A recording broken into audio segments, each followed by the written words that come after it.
Nathaniel woke before the sun came up.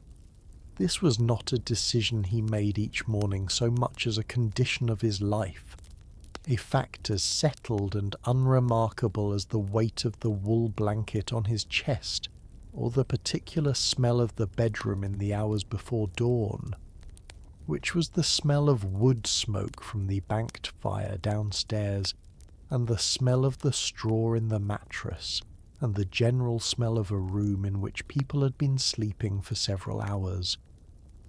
He had been waking before the sun for as long as he could remember, which was at least 30 years, possibly more. His father had woken before the sun. His father's father had woken before the sun. This was simply what farmers did, and Nathaniel was a farmer, and so he woke before the sun, and the sun rose anyway, indifferent to whether he was awake to see it or not. He lay still for a moment after waking. This was not a luxurious stillness. It was the brief, practical pause of a man who is gathering himself for the day, assessing his body for any unusual stiffness or soreness, listening to the sounds of the house and the sounds outside the house to determine what the weather and the morning were doing. The house was quiet. He could hear faintly the sound of the fire below, the low crackle of coals that had been banked the night before and that were still producing some heat. He could hear his wife, whose name was Patience, breathing steadily beside him in the way of someone who is still asleep. He could hear, outside, the wind in the trees that stood along the western edge of the farm, a low, continuous sound that suggested the wind was coming from that direction, and was moderate in strength, which was neither good nor bad for the day's work, but was simply a fact about the morning. He got up. He sat on the edge of the bed first, as was his habit, and then stood, and then crossed the room to where his clothes were draped over the back of the wooden chair that sat beside the window. The window was covered by a wooden shutter closed against the night air, and through the gaps in the shutter he could see that it was still dark outside, or nearly dark, the sky having the very faint lightening toward the east that preceded dawn by perhaps half an hour.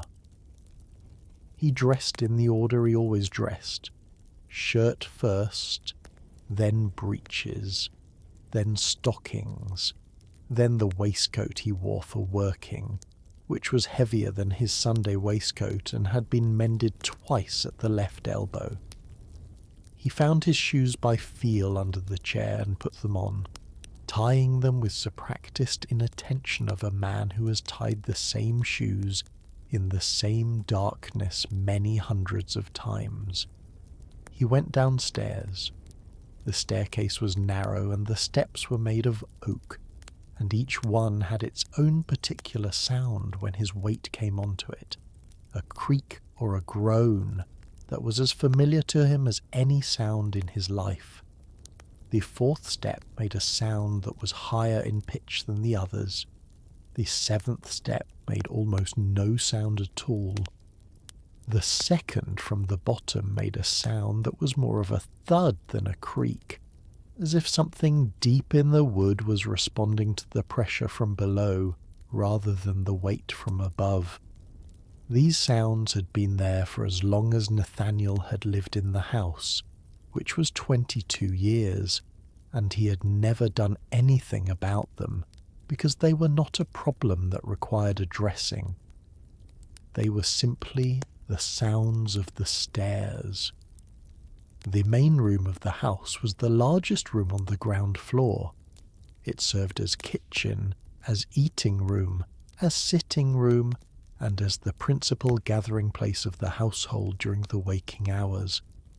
The fireplace was on the north wall and was large enough to stand in, which was not uncommon in farmhouses of this period and in this part of the colony, where the winters were long and the primary source of both heat and cooking was the fire. The fire that Nathaniel now attended to was in the form of coals and ash, a pile that was still warm and that contained within it several pieces of wood that had burned down to orange glowing cores during the night.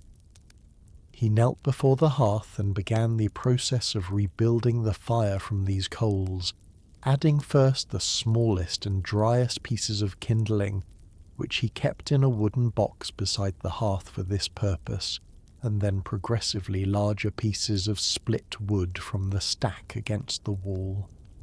The fire grew slowly. This was the nature of fire rebuilt from coals rather than started fresh. It did not burst into sudden life but increased by gradual degrees, the small kindling catching first and adding its heat to the existing coals, and then the slightly larger pieces catching from the kindling, and the larger pieces catching from those, until after perhaps 10 minutes, there was a fire of serviceable size burning in the hearth. Nathaniel watched this process with the attention of a man who is not thinking about the fire specifically, but is simply present with what he is doing, his eyes on the flames that were now well established and reaching several inches above the top log. He put the kettle on. The kettle was an iron vessel, blackened with years of use, that hung from an iron arm over the fire. It was filled with water that had been drawn the previous evening and left in the kettle overnight, which was a habit that meant the morning's water was already there when it was needed rather than requiring a trip to the well before anything could be heated. The water in the kettle would come to a boil eventually, though not quickly, and while it heated, Nathaniel went out to attend to the animals. The barn was across the yard from the house, perhaps 40 feet away, connected to the house in cold weather by a short covered walkway that Nathaniel had built some years ago, with boards from the lumber pile and a few additional pieces that had been left over from a neighbour's construction project. The walkway was not a fine piece of construction. It was functional and serviceable, and kept the rain and snow off the person walking between the house and the barn, which was its purpose, and it served that purpose adequately. Several of the boards had warped slightly over the years, and one of them made a sound underfoot that was similar to but distinct from the sounds made by the stair steps inside the house, being more of a hollow clap than a creak, owing to the fact that the board was slightly bowed and struck the frame beneath it when weight was placed on the high point of the bow. The barn was larger than the house. This was not unusual for a farm of Nathaniel's size and type, where the animals and their fodder and the equipment needed to work. The land required more covered space than the dwelling of the family. The barn had been built in the first years of the farm, when Nathaniel's father had cleared enough land to make a proper establishment viable, and it had been repaired and expanded twice since then. Once when the south end had needed new framing after the original timbers showed signs of rot, and once when a lean-to structure had been added to the east side to provide additional storage for hay. Inside the barn it was dark, but a darkness that was softer than the darkness outside, as the darkness of a closed barn is softened by the presence and the warmth of the animals. There were 6 cattle, 2 oxen used for ploughing and hauling, 2 milk cows, a heifer that would be bred in the coming autumn, and a bull calf that was being kept for a neighbour who had agreed to take it in the spring. There were 8 sheep in the small pen at the far end of the barn. There was a horse, a bay gelding named Chesapeake, which was a name that Nathaniel had given him some years ago because the horse had been purchased from a man who had come up from the Chesapeake region, and who had spoken at some length about the bay when Nathaniel had asked about the horse's breeding, and the name had attached itself to the horse in the way that names sometimes do, without particular intention. There were also the pigs, which were kept in a pen attached to the outside of the barn's west wall, though accessible from inside the barn through a low door, and which numbered 4 at this time. 1 sow, 1 boar, and 2 young animals that were being fattened for slaughter in the autumn. Nathaniel moved through the barn doing the morning tasks in the order he always did them. The oxen first, checking their water and giving them their morning ration of hay, then the cows, which needed to be milked. The milking was a task that had to be done every morning and every evening without exception, as a cow that was not milked regularly would dry up, and a cow that had dried up was a significant loss to a household that depended on her milk for butter and cheese and the daily drinking needs of the family.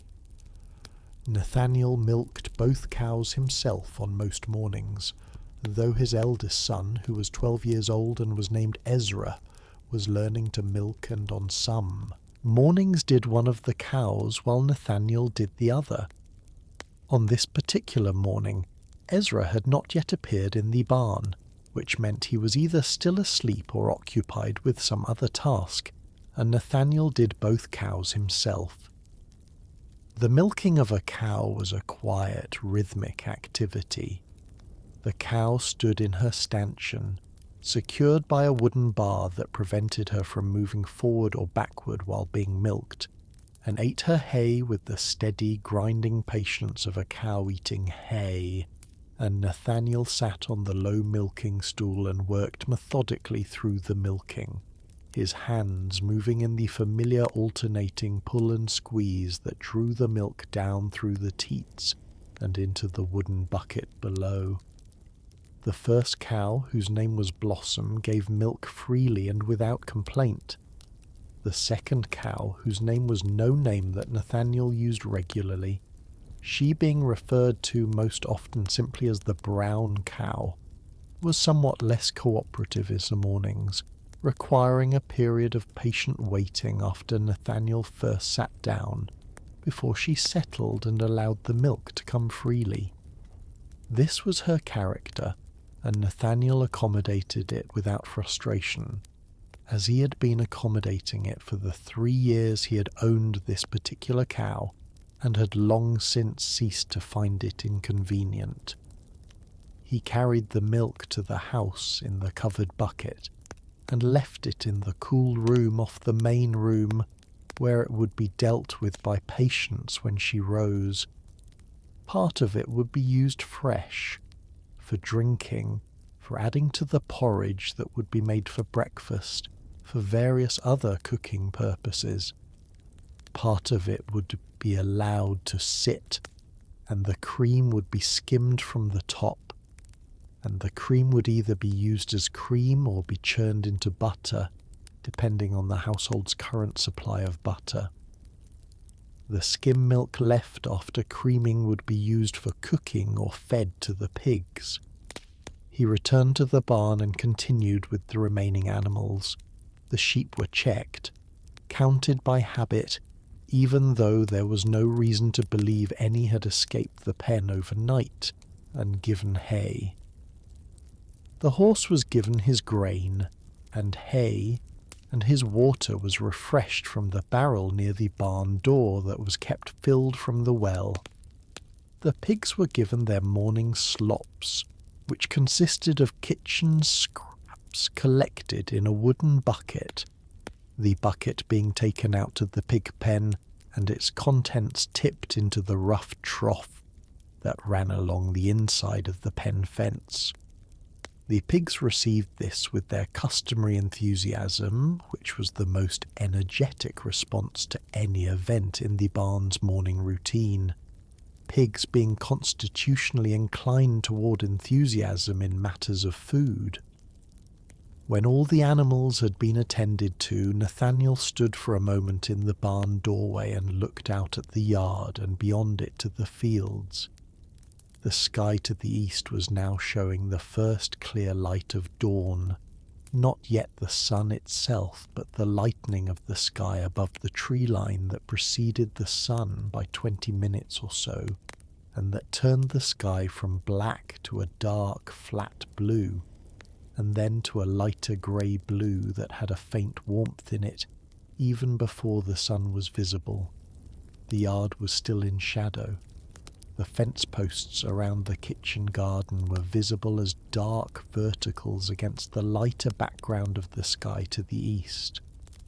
A rooster in the yard, which was one of 3 roosters that ran with the flock of chickens that Patience managed, crowed once, a sound that was loud and definite, and that was answered after a brief pause by a rooster from somewhere further away, probably from the farm of Nathaniel's neighbour John Alcott, who farmed the land half a mile to the north. Nathaniel went back to the house for breakfast. Patience was up by the time he returned. She was at the hearth, the kettle having boiled and the porridge pot now in its place on the fire, and she was stirring the porridge with a long-handled wooden spoon, and not looking at it particularly, having made porridge every morning for many years and being capable of doing so without directing her full attention to it. She said good morning to Nathaniel in the way of a woman who has said good morning to the same man in the same kitchen for many years, which was a way that was not uncordial but was not elaborate, being simply the recognition that the morning had arrived and that both of them were in it. The children came down in stages, Ezra first, then the 2 younger ones, a girl of 9 named Hannah, and a boy of 6 named Thomas, who was called Tom by everyone in the family and who came downstairs on this morning in a state of partial dress, having forgotten his stockings, a fact that Patience noticed and addressed in the same tone she used for most domestic corrections, which was a tone that was firm but not harsh, and that suggested she had noticed this kind of oversight many times before, and would notice it many times again, and had no particular feeling about it beyond the practical intention of ensuring that her children were properly dressed for the day. Breakfast was porridge. It was almost always porridge. The porridge was made from cornmeal on most mornings, cornmeal having become the dominant grain of the colonial American household by this period, its cultivation having adapted well to the soil and climate of the region, and its preparation being straightforward, and its yield being sufficient to make it the reliable daily food that wheat had been in England and that oats had been in Scotland. The cornmeal was stirred into the boiling water gradually to avoid lumping, and then cooked over moderate heat, stirred occasionally, until it had thickened to the consistency of a thick paste, and then served into bowls. On this morning there was no addition of dried fruit or honey or molasses, those sweeteners being currently in short supply in the household, and the porridge was eaten plain, with a small amount of fresh butter that Patience had churned 2 days ago, and that was kept in a covered crock in the cool room. There was also bread from the baking of 2 days ago, which was now somewhat stale, being the 2nd day after baking, but which was still edible and which was eaten with the porridge or dunked into it, or simply eaten on its own. The bread was cornbread, again made from cornmeal, though baked rather than cooked on the hearth, and it was denser than the wheat bread that Patience's mother had made in England before the family had come to the colony, a fact that Patience sometimes mentioned in contexts where she was thinking about England, which was not frequently but was not never. The bread served its purpose, it was food, and it was available, and it was eaten. Nathaniel ate without particular attention to the eating. He ate because the day's work required a working body, and a working body required food, and the porridge and bread provided that. He ate in the amount that felt appropriate to the hunger he had accumulated since the previous evening, which was a moderate amount, and then he drank a cup of the boiled water with a small addition of some dried herb that patients put in it each morning, a practice she had maintained for years and which she considered beneficial, the herb in question being a variety of mint that grew at the edge of the kitchen garden. After breakfast, Nathaniel told patients what he intended to do that day. This was a daily exchange, not a consultation exactly, but more of a communication, so that she would know where he was likely to be and what the household's work requirements were. He said he intended to plough the south field in the morning, which had been waiting for 2 days because of rain, and which should now be dry enough to plough, and in the afternoon he was going to repair the fence along the north pasture, where 3 of the lower rails had rotted and needed replacing. Patience said that she would need him to bring water from the well before he went to the field, as the household's water barrel was nearly empty, and Nathaniel said he would do that. He brought 3 buckets of water from the well, which was in the yard between the house and the barn, and emptied them into the household barrel, which was a large wooden barrel that stood just inside the back door of the house. 3 buckets brought the barrel from low to roughly 3/4 full, which patients judged to be sufficient for the day. Nathaniel then went to the barn to prepare Chesapeake and the plough for the morning's work.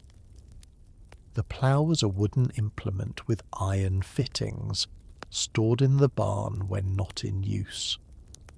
It was a heavy object, heavier than its size might suggest to someone unfamiliar with agricultural tools, because the iron of the coulter and the share and the various other fittings added considerable weight to the wooden frame and beam and handles. Nathaniel kept the plough in reasonable condition, sharpening the share when it dulled, and checking the wooden parts for cracks or splits that might worsen under the stress of ploughing and cause the implement to fail in the field. The plough had been made by a blacksmith in the town some years ago, and had needed repairs twice, once when a section of the wooden beam had cracked and needed to be replaced, and once when the iron share had broken at a point where the metal had a flaw that was not visible before the break. He harnessed Chesapeake to the plough with the patience of a man who has harnessed horses to ploughs many hundreds of times, and for whom the process is so familiar that it requires no thought, his hands moving through the sequence of buckles and straps and traces without hesitation. Chesapeake stood for the harnessing with the patience of a horse that has been harnessed many hundreds of times, which was with moderate tolerance and occasional minor protests in the form of turning his head and looking at Nathaniel with one large eye as if questioning the necessity of the morning's work, a look that Nathaniel had seen so many times that he responded to it with neither amusement nor irritation, but simply the continuation of the harnessing. He led Chesapeake out of the barn and across the yard and down the lane to the south field. The south field was the largest of Nathaniel's 4 cultivated fields, approximately 8 acres, and it had been in corn the previous year. This year it was to be in rye, which was part of the rotation that Nathaniel followed to keep the soil from becoming exhausted. Corn, then rye or wheat, then a year of hay or fallow, and then back to corn. The rotation had been in place for as long as the farm had been cultivated, and it produced consistent, if not remarkable, yields, which was what Nathaniel required from it. The field in the early morning light was a flat expanse of brownish-grey stubble from the previous year's corn crop, with the cut stalks still standing in irregular rows where the harvest had left them. The soil between the rows was dark and somewhat compacted, having had a winter of rain and some light snow settle it down, and it was in the process of drying from the recent rains in a way that Nathaniel judged to be adequate for ploughing.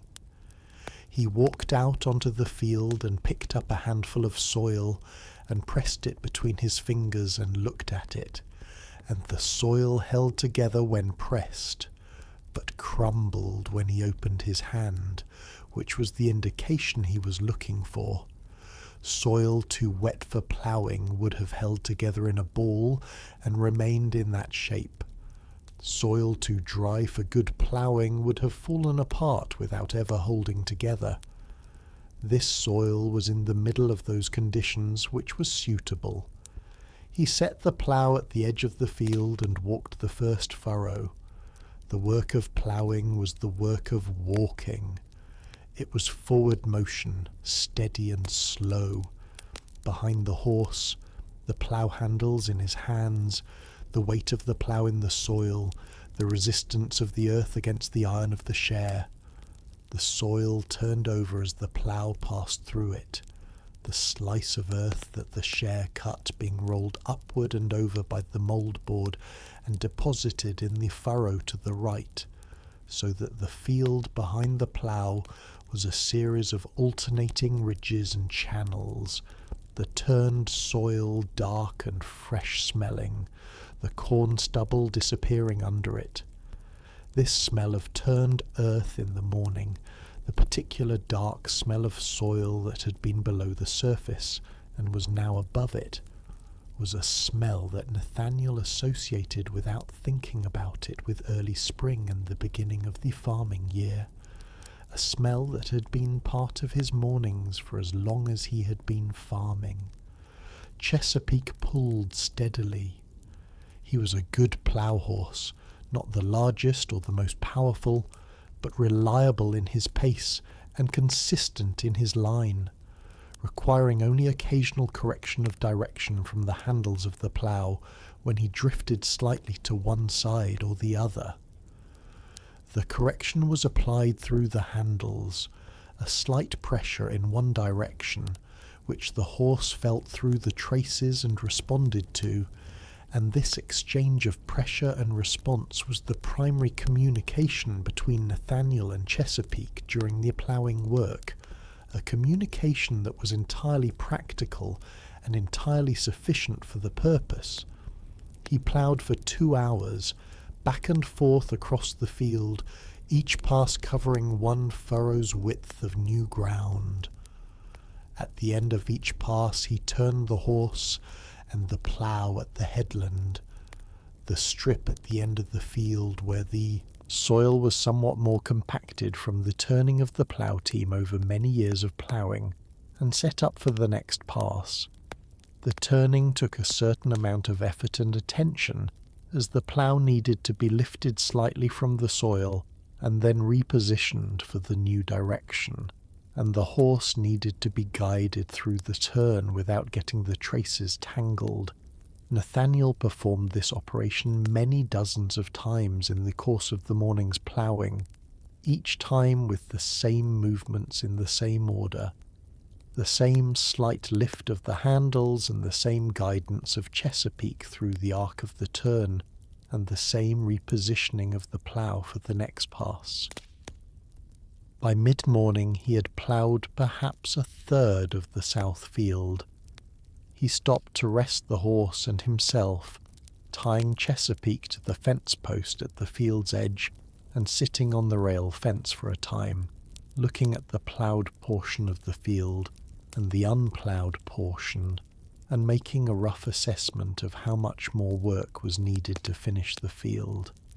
He had his midday meal in a cloth that he had brought from the house, which contained a piece of yesterday's bread, slightly harder than it had been the previous day, and a piece of salt pork that Patience had cut from the salt barrel that morning. He ate this sitting on the fence and drank water from a small wooden canteen that he carried when he was working in the fields. The bread was filling.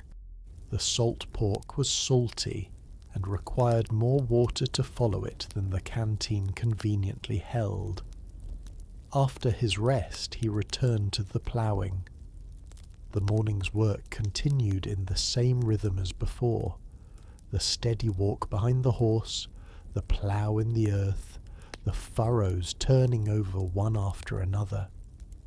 The sun was now higher, and the day had warmed from the coolness of the early morning to something more comfortable, still cool enough for working outdoors without undue discomfort, but warm enough that the wool of his waistcoat was no longer necessary, and Nathaniel would have removed it if he had thought to bring the cotton shirt he sometimes wore for fieldwork in warmer weather.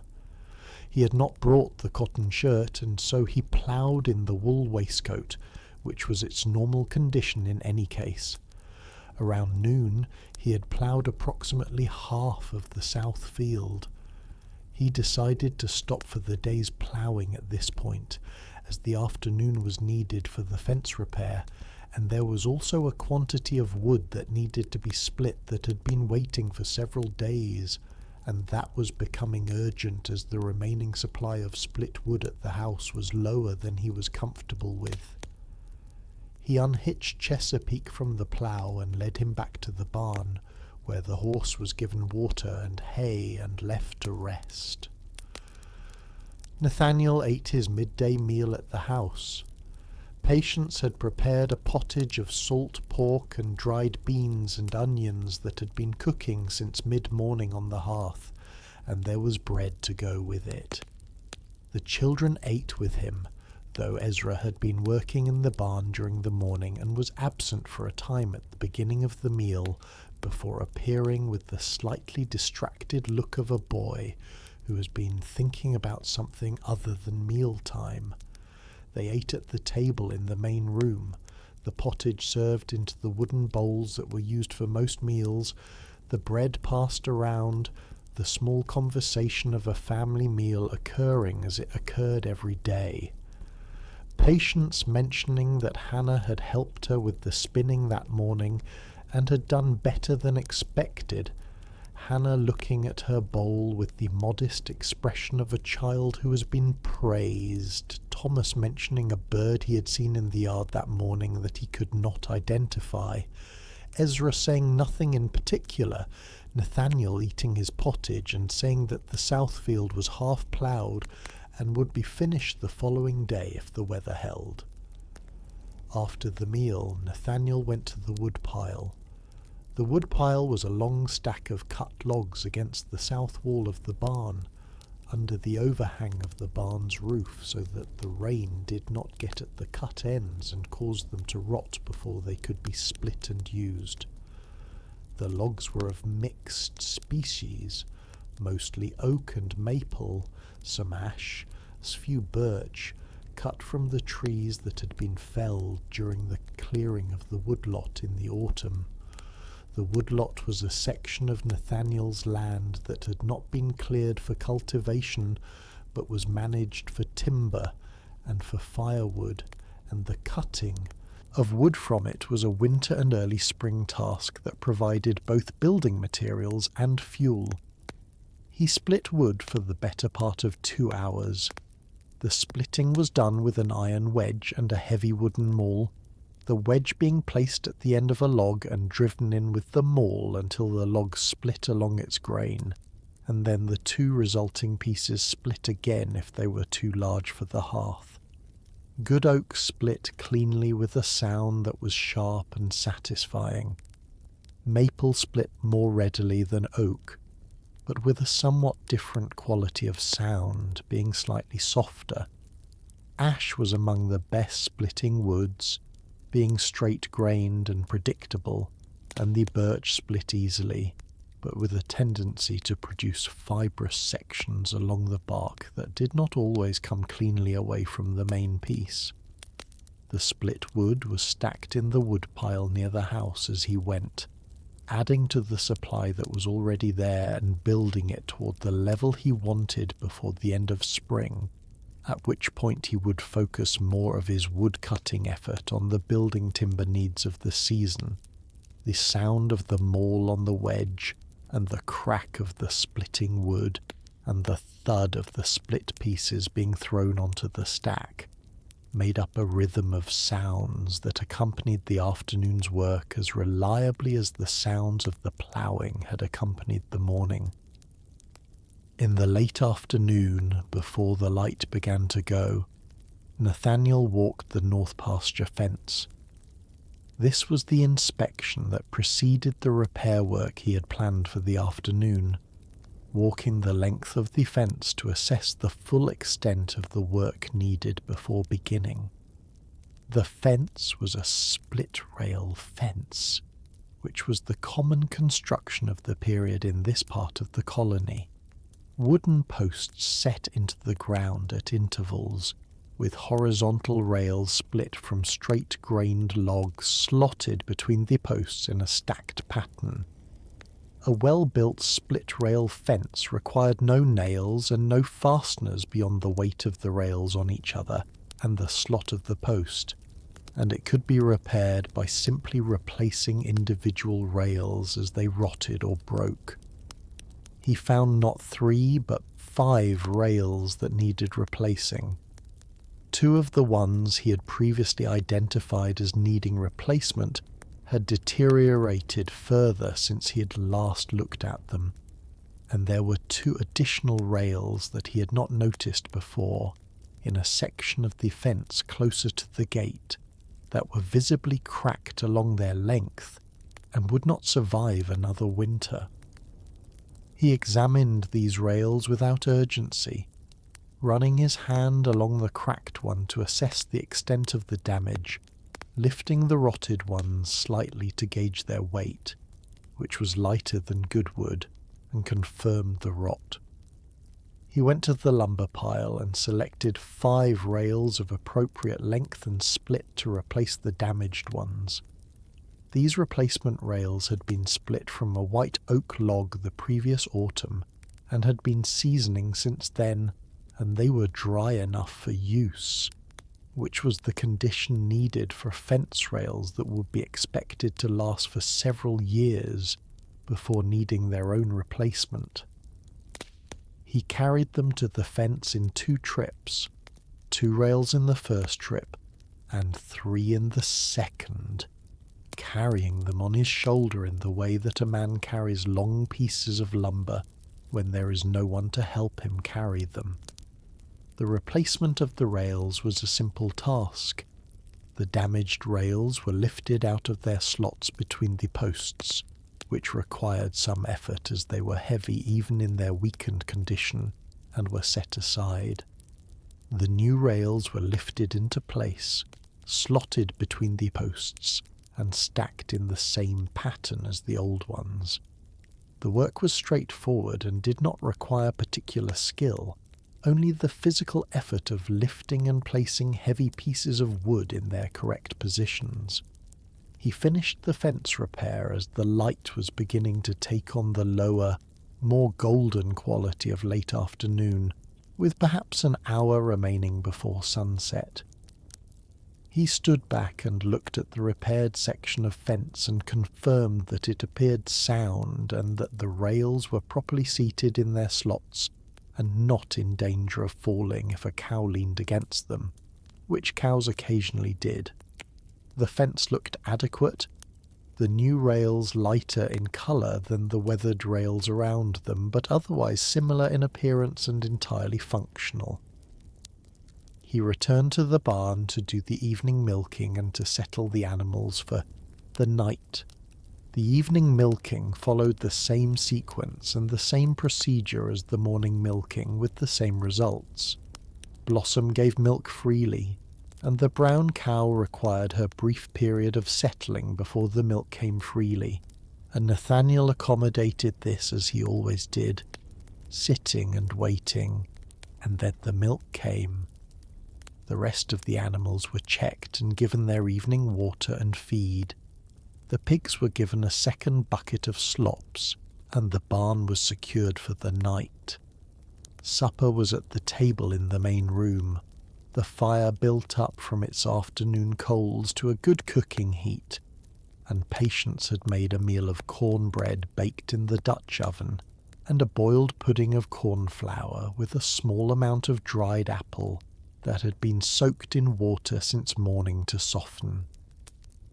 The Dutch oven was a heavy iron pot with a flat lid, designed to be used by placing it in the coals of the fire and heaping additional coals on the lid so that the food inside cooked from both below and above, which produced a result that was different from baking in a proper oven, but that served adequately when no oven was available. The cornbread from the Dutch oven had a slightly darker bottom than oven-baked bread from the direct contact with the coals, but it was otherwise similar and was eaten without complaint. They ate and then sat for a time after eating. Patience spun by the fire, the spinning wheel set up in its usual position to the right of the hearth, where the firelight fell at the right angle for seeing the thread.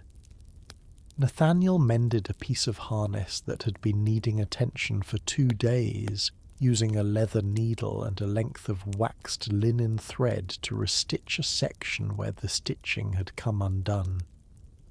Ezra sat with a piece of wood and a knife, working on a small carved object that he had been making for several weeks, the nature of which was not entirely clear to Nathaniel, but which appeared to be some kind of animal, possibly a horse, in a rough early stage of formation.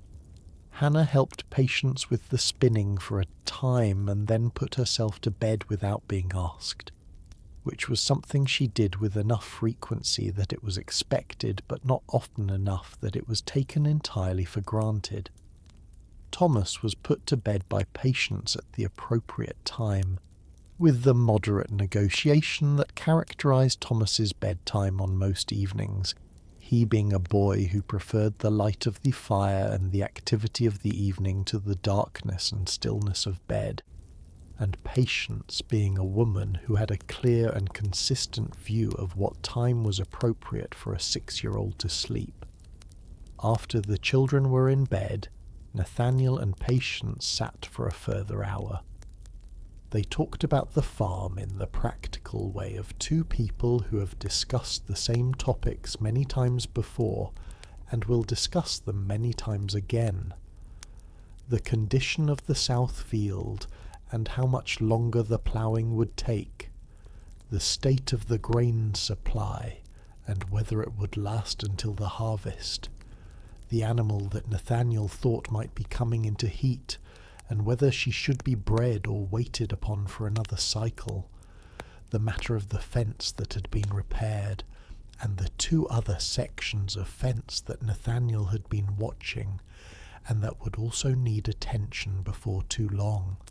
They discussed the possibility of a trip to the town in the following week, as there were several things that needed to be purchased from the merchant.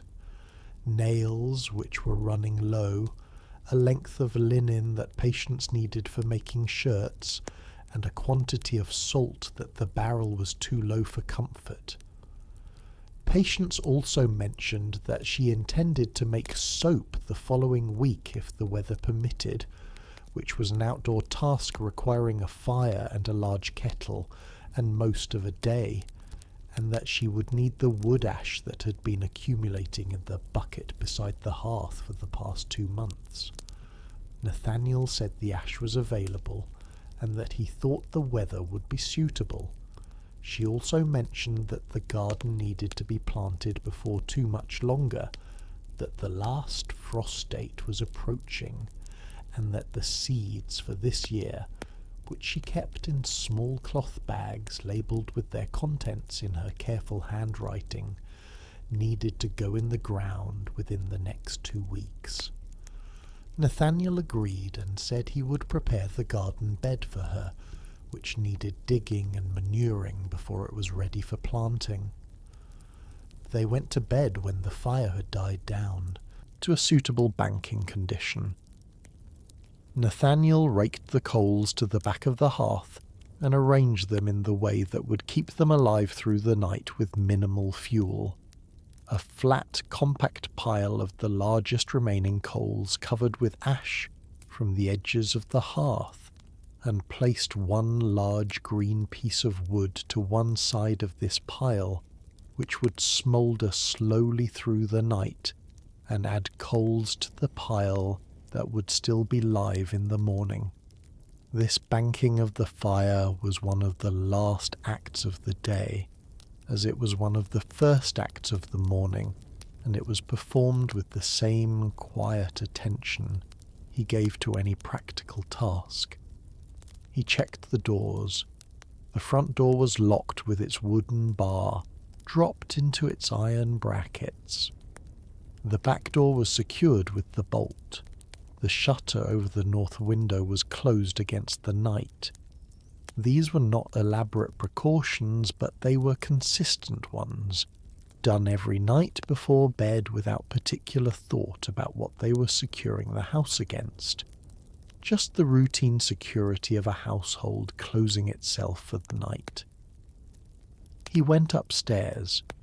Patience was already in bed, having preceded him by a few minutes while he finished the last of the harness mending by the dying fire. He undressed in the darkness or near darkness of the bedroom, folding his clothes and placing them on the chair as he always did, and got into bed, and the straw in the mattress rustled and settled as it always did, and the wool blanket was placed over both of them, as it always was, and the bedroom was quiet. Nathaniel lay on his back in the darkness and thought, in the unfocused way of a tired man at the end of a day that had been entirely ordinary in every respect, about the south field and how much ploughing remained, and about the fence and whether the other sections he had been watching were likely to last until autumn, or whether they might need attention sooner, and about the horse, which had seemed slightly less willing than usual in the afternoon, though not in a way that suggested any particular problem, just the mild reluctance of an animal that has done a full morning's work and is being asked for more. He thought about whether the rye seed he had stored from last year would germinate at a satisfactory rate, or whether he would need to purchase additional seed. He thought about the wall of the barn that had a section of boards that needed replacing, a task he had been putting off for a year and a half, and that could not reasonably be put off through another winter. These thoughts arrived and were considered briefly and then receded into the general dullness of a mind preparing for sleep, not resolved but suspended, placed in that part of his mental awareness that was always maintaining the ongoing account of the farm's needs and demands and conditions.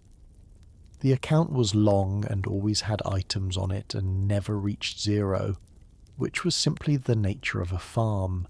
There was always something that needed doing, and the list shifted but never emptied, and the man who farmed was the man who kept the list and worked through it day after day. He slept. The next morning he woke before the sun came up. The bedroom was dark and the house was quiet, and the fire below was banked and producing a faint, almost imperceptible warmth that reached the bedroom only as an absence of cold rather than a presence of warmth. He lay still for the brief practical pause. He assessed his body. The left shoulder was slightly stiff, which he attributed to the hours of ploughing, the handles of the plough having transmitted the resistance of the earth in a way that accumulated in the shoulder over a full morning's work.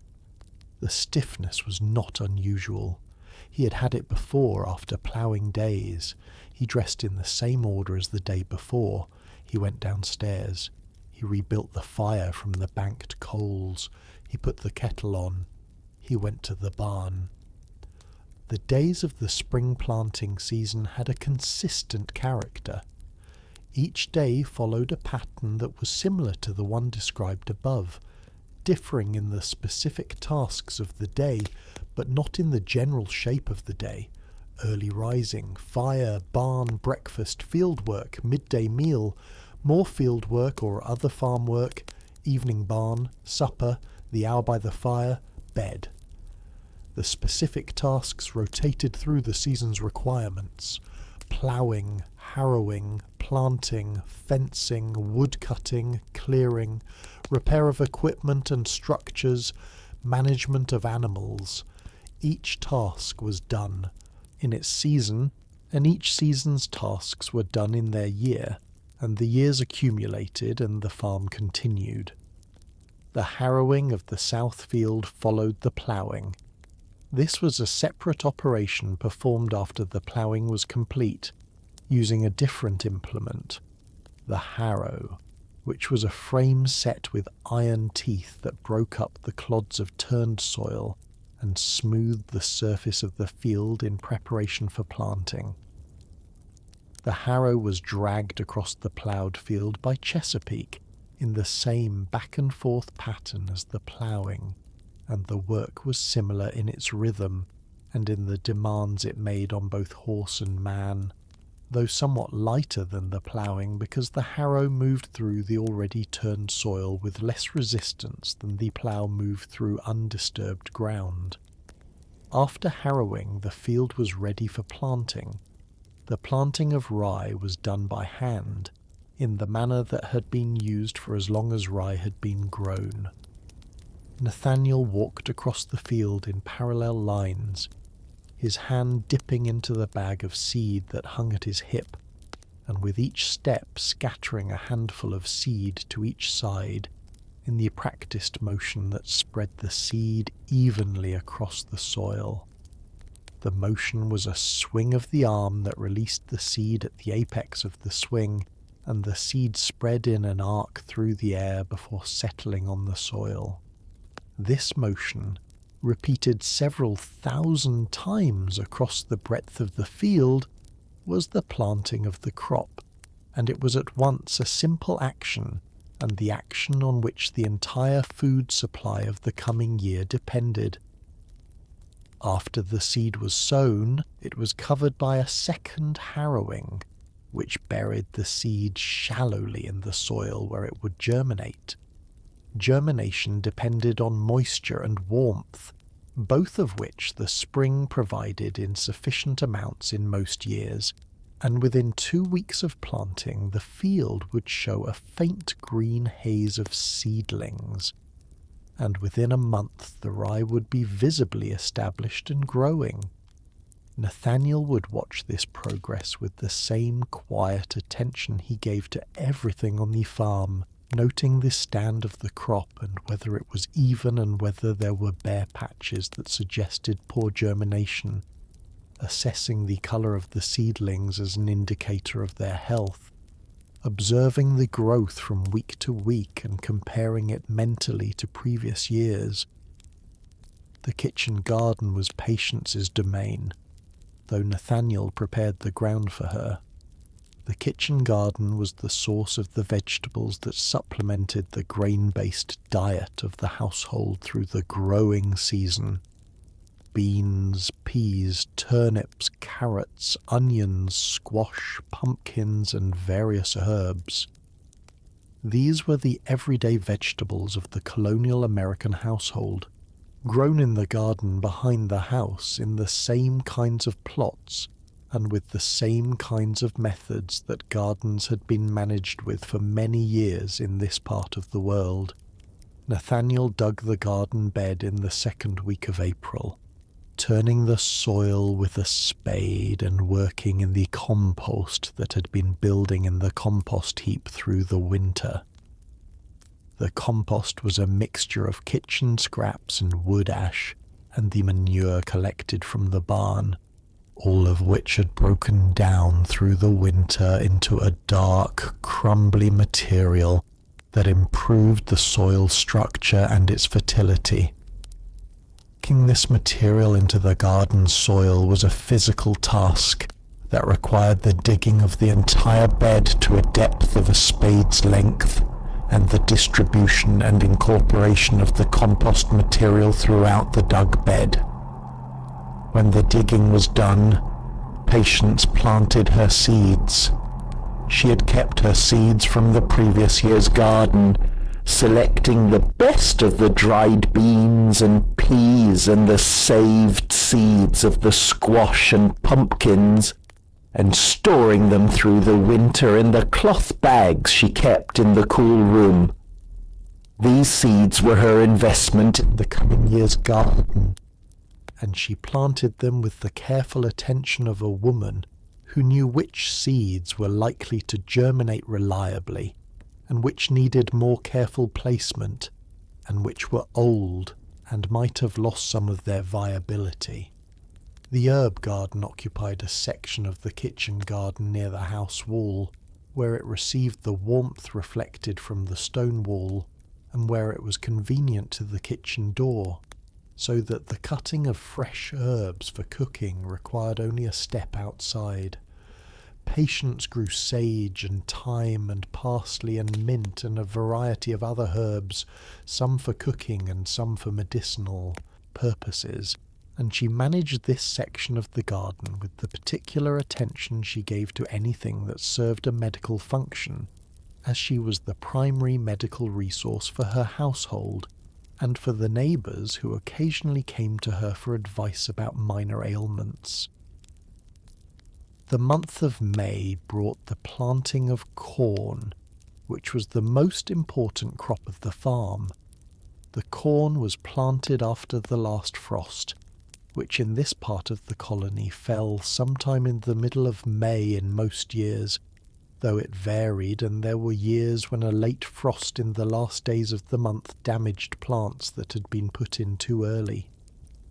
Nathaniel had learned caution about the planting date from his own experience and from the experience of his neighbours, who discussed the timing of corn planting each year in the way that farmers discuss all matters of agricultural timing, with a mixture of opinion and observation and reference to the signs that were used to judge when conditions were favourable. The planting of corn was done in hills, which were small raised mounds of soil spaced at intervals across the field, each hill receiving several kernels of corn pressed into the soil. This method of planting, which differed from the broadcast method used for rye and other small grains, had been learned from the native peoples of the region, who had been growing corn in this way for a very long time before the arrival of the colonists, and whose agricultural knowledge had been of considerable practical value to the early settlers who had depended on the corn crop for survival in their first years in the colony. By Nathaniel's time, this origin of the method was not something he thought about in any particular way. It was simply how corn was planted, because this was how corn was planted, in the same way that any established practice is carried on by those who have learned it and found it effective. The corn hills were spaced in a pattern across the field that allowed the plants, when grown, to have sufficient room to develop, and that also allowed the team and the cultivating tool to pass between the rows for the weeding that was necessary throughout the growing season. Making the hills was done with a hoe, shaping each one with a few strokes of the blade, and the whole field required several days of this work before the planting was complete. Nathaniel did this work himself, with Ezra helping for part of each day, the boy learning to use the hoe effectively, which at 12 he was capable of, though he tired sooner than his father, and his hills were somewhat less uniform in their spacing and shape. The planting itself, pressing the kernels into the hills, was work that the whole family participated in. Even Thomas, the 6-year-old, could press corn kernels into the soft soil of a hill, and he did this with concentration and with pride in being part of the farm's work, following behind the others and attending to the hills that had been prepared for him.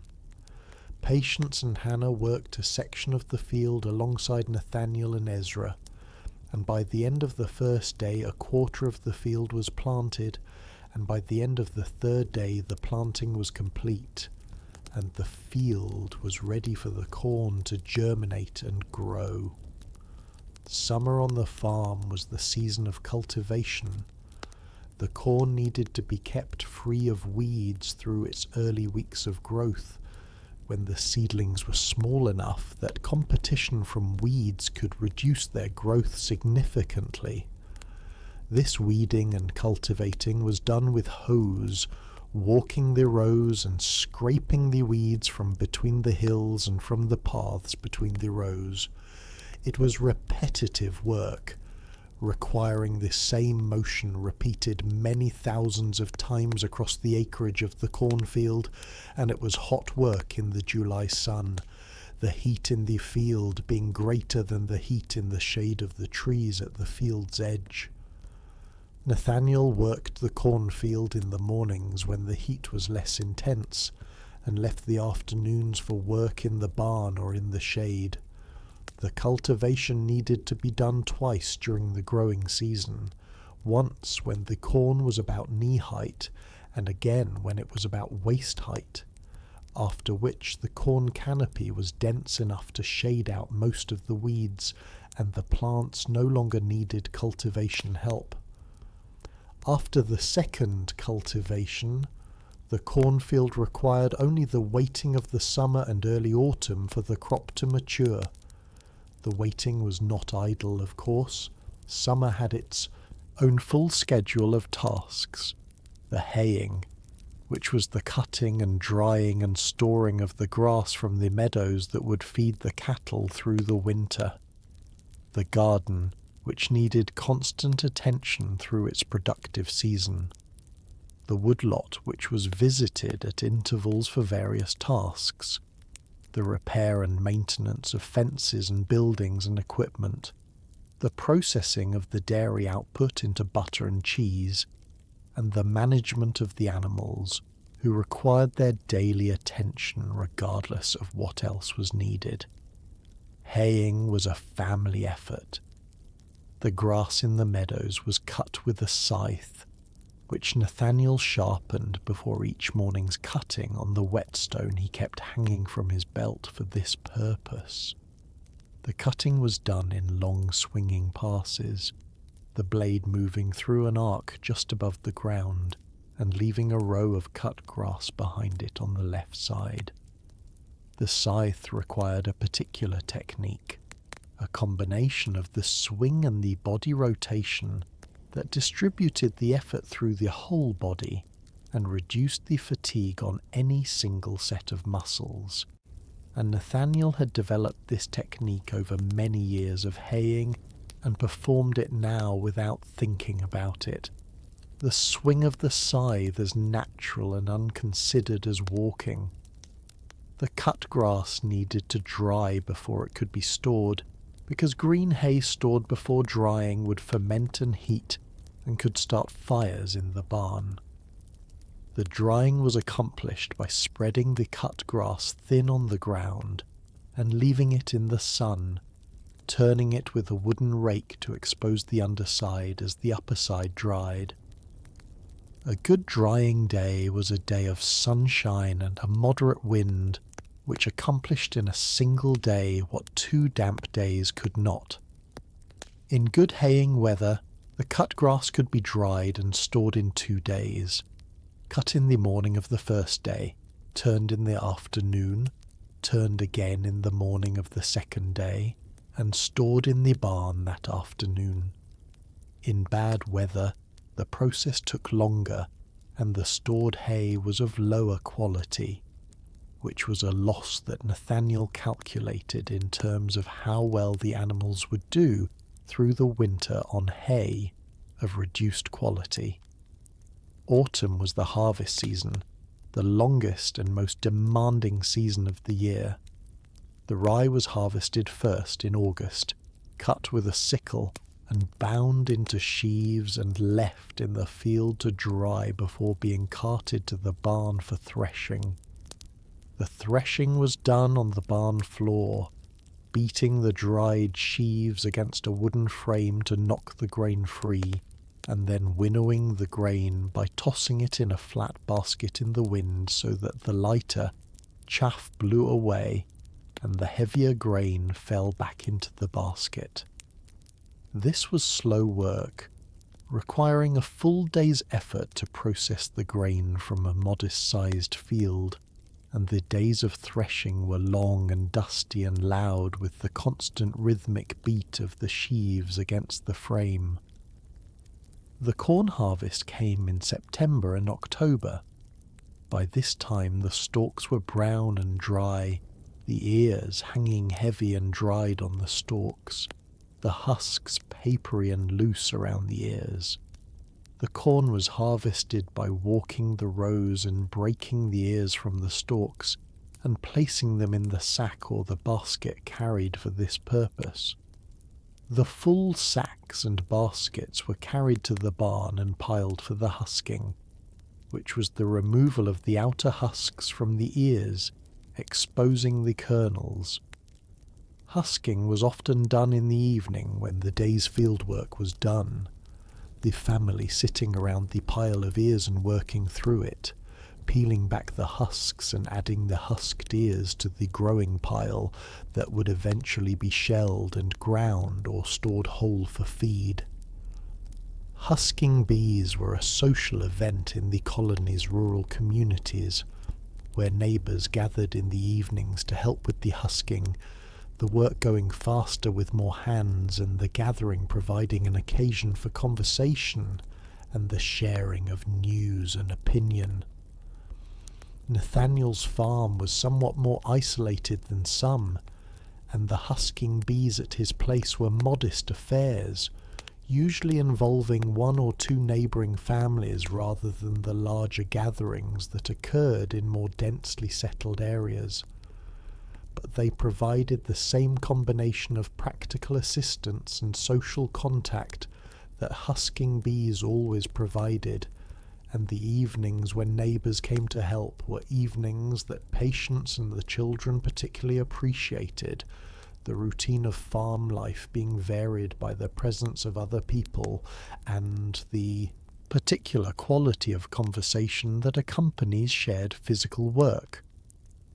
The winter was different from the other seasons in that the outdoor work was reduced, though it was never absent. The animals required their daily care regardless of the season, and Nathaniel's winters were filled with the maintenance tasks that could not be done in the busy growing season. The repair of equipment, the splitting of wood, the construction and repair of fences and buildings, the management of the wood lot, and the various other tasks that accumulated through the year and waited for the quieter months. Winter also brought the slaughter of the pigs, which was done in November or early December when the weather was cold enough that the meat would not spoil before it could be preserved. The slaughter and processing of a pig was a significant day's work and produced a significant amount of food. The animal was killed quickly, its blood collected for making blood pudding, its body scalded in hot water to remove the hair, and then butchered with the careful attention of a man who wanted to get the most from the animal. The various cuts of meat were salted and stored in the salt barrel. The fat was rendered into lard and stored in crocks. The intestines were cleaned and used for sausage casings. The liver and other organs were used fresh in the days immediately following the slaughter when there was no need to preserve them, and the feet and ears were pickled in a brine of salt and vinegar in a smaller barrel. The salted pork in the barrel was a primary food supply through the winter and spring, providing the salt meat that appeared in the pottage and on the table in the months when fresh meat was not available. The salt barrel was checked regularly to ensure the brine level was adequate, as a barrel that was short of brine would not preserve the meat properly and the meat would spoil. Salt was added as needed from the supply that had been purchased at the town merchant or that had been processed from the salt springs that were found in various parts of the region. The winter evenings were the longest of any season, and they were the hours when the household turned most fully inward. Patience spun and wove by the fire, working through the winter with the goal of producing enough cloth for the household's needs in the coming year. Shirts and breeches for Nathaniel and Ezra, a dress for Hannah, garments for Thomas, and the various household linens that wore out and needed replacing. The spinning wheel hummed in the evenings, a sound that was as characteristic of the winter farmhouse as the sound of the wind outside or the crackling of the fire. Nathaniel worked at his own indoor tasks, the mending of harness and equipment, the making of small wooden implements and repairs, the occasional task of making or repairing a piece of furniture when time permitted. He was not an accomplished furniture maker, but he was capable of making functional pieces, and the household contained several items that he had made: a wooden chest, a bench, the milk stools in the barn, a simple table that had replaced the one that had cracked when a ceiling beam had fallen on it some years ago. These pieces were plain and without decoration, made with the intention of being useful rather than beautiful, and they served their purposes without particular remark. The evenings also provided the time for the other activities of the literate household.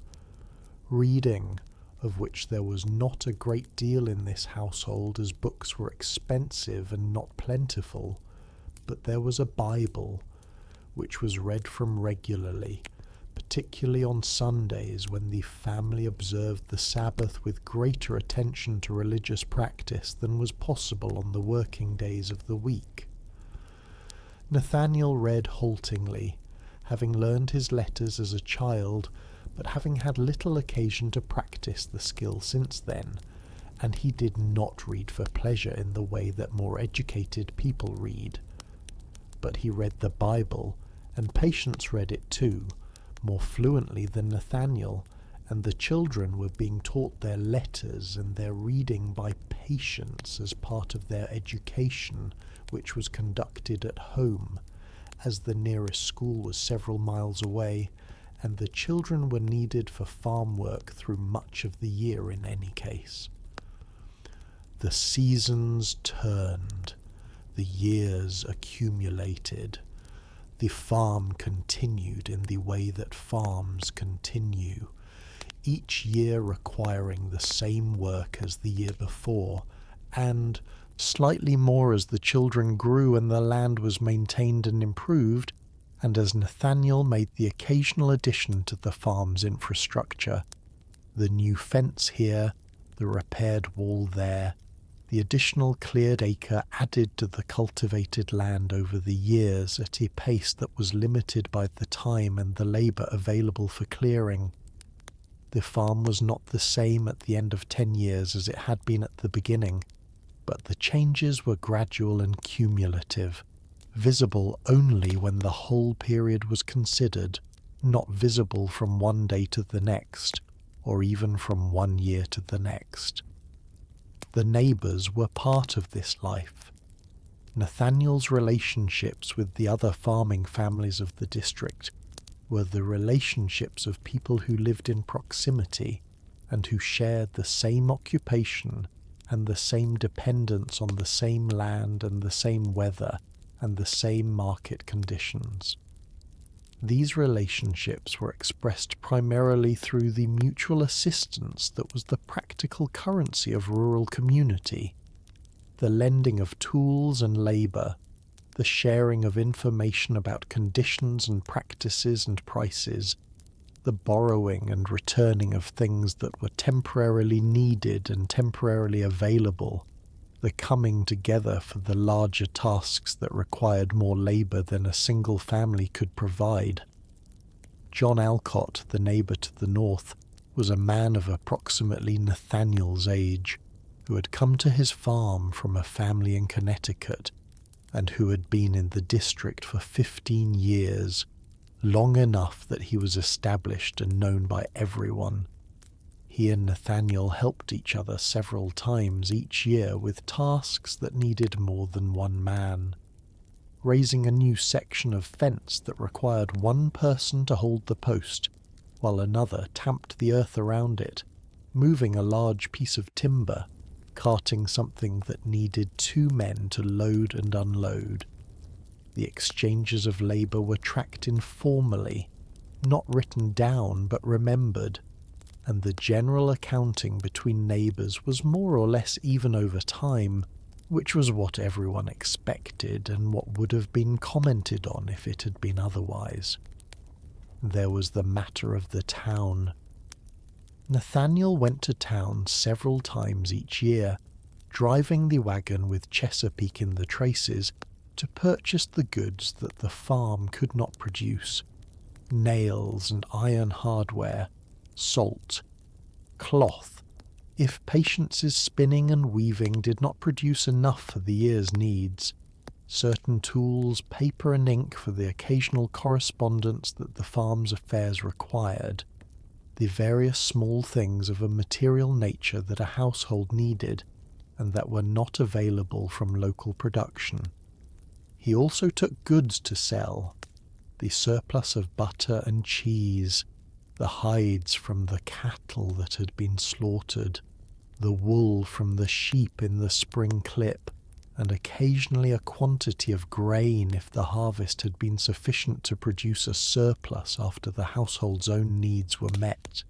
The town was a day's drive from the farm, and the trips to town were therefore overnight affairs, requiring a stay at the tavern that served travellers, and which also served as the social centre of the town, for the men who gathered there to exchange news and conduct informal business.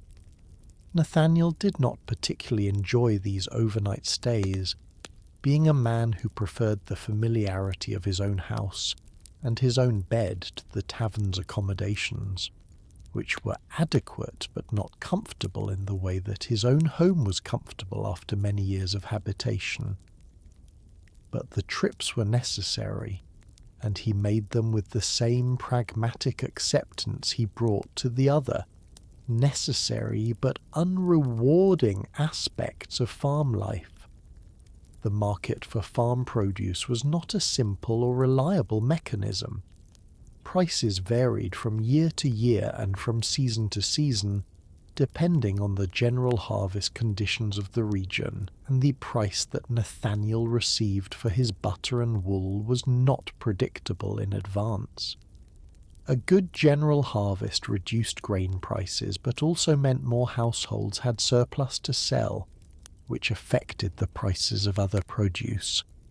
A poor harvest raised grain prices, but also reduced the ability of other households to purchase goods that were not essential. Nathaniel tracked these conditions with the attention that his livelihood required, but he did not have the kind of comprehensive market information that would have allowed him to optimize his production and sales in any sophisticated way. He sold when he had surplus, and at the prices that were available, and the results of these sales supplemented the farm's direct production in the ways that he needed. One year, the corn crop was poor. This happened from time to time and was not a catastrophe, but required adjustment. The dry summer had reduced the yield significantly below the normal, and the corn that was harvested was insufficient for the household's full needs through to the next harvest without careful rationing. Nathaniel and Patience discussed this at the table after the harvest was counted, going through the numbers in the practical way of people who have to make specific decisions about a finite supply of food. They decided to reduce the daily use of cornmeal in the pottage, and to supplement with more of the rye that had been stored from the previous year's harvest, which was in better supply. The pigs would receive less grain and more forage. The cattle would be given less grain supplement through the winter, and would depend more on the hay. One of the older cattle, a cow that was past her productive years, would be slaughtered in the autumn rather than kept through another winter, reducing the number of animals that needed to be fed from the grain supply. These adjustments were made and noted and followed, and the household came through the winter adequately, the food supply stretching to the following harvest without anyone going hungry, though the rationing required a degree of discipline in the household's daily food consumption that was slightly greater than in a normal year. The following year the corn crop was good. The adjustment of the previous year became a memory of a difficult year, recalled from time to time in the way that difficult years are recalled, with a certain quiet satisfaction at having managed through it, and with a residual awareness that the conditions of one year could be the conditions of any year, and that the management of the farm needed to account for this possibility. Ezra grew up. He became capable of the full work of the farm by the time he was 15, and the two of them, father and son, ploughed and planted and harvested together in a way that doubled the efficiency of the farm's labour and allowed Nathaniel to extend the cultivated acreage slightly, adding another 2 acres to the cornfield in the year Ezra was 16. The relationship between them was the working relationship of 2 men engaged in the same tasks, not expressive in any particular way, but solid in the way that relationships built on shared practical work are solid. They did not discuss many things, but they worked well together, and the work was the primary medium of their relationship. Hannah helped Patience with the household work and the garden and the dairy, learning everything that Patience knew, and doing it with an efficiency that came from years of watching and assisting, and eventually taking over increasing portions of the work as she grew older. Thomas grew into the farm work more slowly, being less naturally inclined to the physical labour of farming than his older brother, and having some interest in the craft work that Nathaniel did in the evenings, the making and repairing of things in wood and leather, and he showed some aptitude for this work, which gave Nathaniel a mild satisfaction. In the evenings of the working year, when the day's work was done and the fire was burning and the family was gathered in the main room, the house had a quality of settled, inhabited warmth that was the result of years of people living in it. The marks on the walls from the children's growing years, the worn patch on the floor in front of the hearth, from thousands of mornings of fire tending, the smell of the house that was composed of all the years of cooking and fire smoke, and the particular smell of the wool and the wood and the leather of a working household. These were not things that Nathaniel noticed or thought about particularly, but they were present, and the house was what it was because of them. He sat in the evenings with his mending or his carving or his occasional reading, and Patience sat with her spinning or her sewing, and the children sat with whatever occupied them, and the fire burned, and the house was warm, and outside the night was what it was, quiet or windy or raining or clear, with the stars or without them, with the sound of the wind in the trees along the western edge of the farm or without it. And in the morning he would wake before the sun, as he always did, and the fire would need to be rebuilt as it always did, and the animals would need to be attended to as they always did, and the day would begin again as it always did. In the same order, with the same tasks, in the same fields and the same barn and the same yard, in the same long succession of mornings and working days and evenings and beds that constituted the whole of a life on a colonial American farm, which was a life that was entirely ordinary and entirely real and entirely sufficient for the living of it. The south field waited for the plough. The corn would be planted in May. The rye would be harvested in August. The winter would come and go and come again. The fire would be banked each night and rebuilt each morning. The same fire in the same hearth, tended by the same hands, providing the same warmth for all the years of Nathaniel's farming life, which were many, and which passed in the way that years pass on a farm, quietly, seasonally, with the same work recurring in the same order, the same sounds and the same smells, and the same sky above the same fields, ordinary in every particular, completely unremarkable and entirely sufficient, which was exactly what it was, and nothing more needed to be said about it than that. End. A boring history for sleep. A day in the life of a colonial American farmer. Nathaniel woke before the sun. He dressed in the same order he always dressed. He rebuilt the fire from the banked coals. He went to the barn and milked the cows and fed the animals and checked the horse. He ploughed the south field. He ate his porridge. He repaired the fence. He split the wood. He ate his supper.